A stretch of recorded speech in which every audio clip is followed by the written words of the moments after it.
The long term strategy for financing our 5-year plans has been debated for long.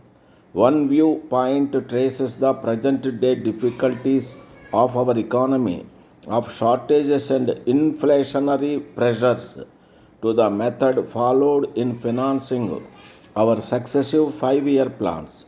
Continuous deficit budgets and increasing money supply have, according to this view, contributed to our economic woes. There is another opinion which holds that there was nothing wrong in the financing strategy adopted so far.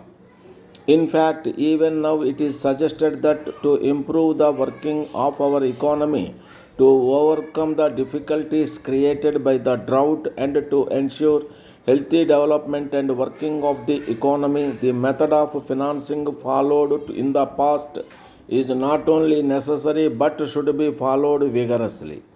In other words, a cheap money policy, a low interest rate policy is needed even in the long run. Hence, the objective is to find out whether such a policy is appropriate in view of the prevailing conditions in the economy.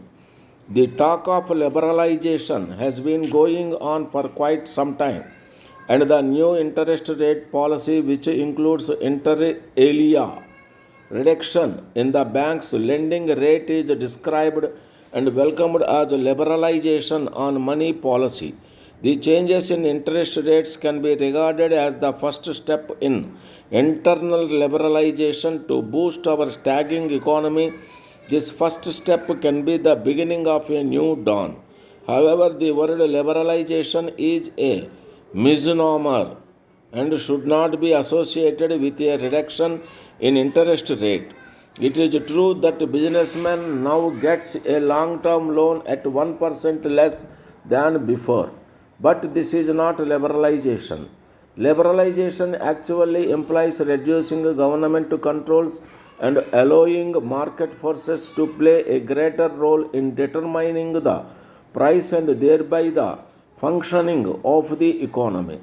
And if that is done in case of interest rates in India, as it is likely to happen in many other developing countries, it is likely to go up, pushing or pegging the interest rate down by flat, therefore cannot be described as a liberalization. In any case, one has to admit that interest pegging in the downward direction does not fit properly into the era of liberalization of economic policy that is going on. Now, as regards the objectives of the policy, no one doubts that there is a need for rationalization of the structure of interest rates. Although interest rates are fixed by flat, the rates of return on the variety of financial instruments with different maturity periods vary. It therefore calls for a rationalization of the structure of interest rates. It is important to note here that the multiplicity of interest rates has been the result of different types of fiscal and other concessions initiated by the government from time to time. Similarly, bank lending is also characterized by a multiple interest rate structure, namely priority sector, food sector, export sector, small scale sector, and the like.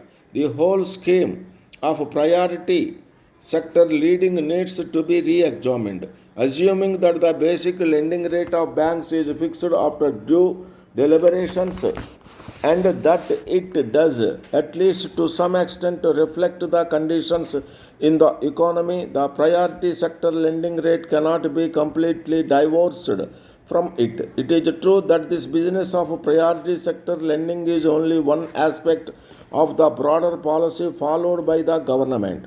It is also true that economic consideration is not the only or the final factor in government policy making, but the point to be stressed here is that economic realities cannot be lost sight of.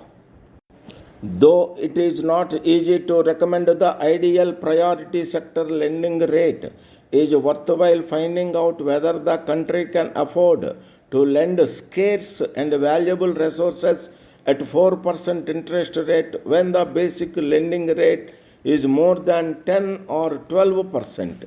Therefore, it is necessary to rationalize lending rates too.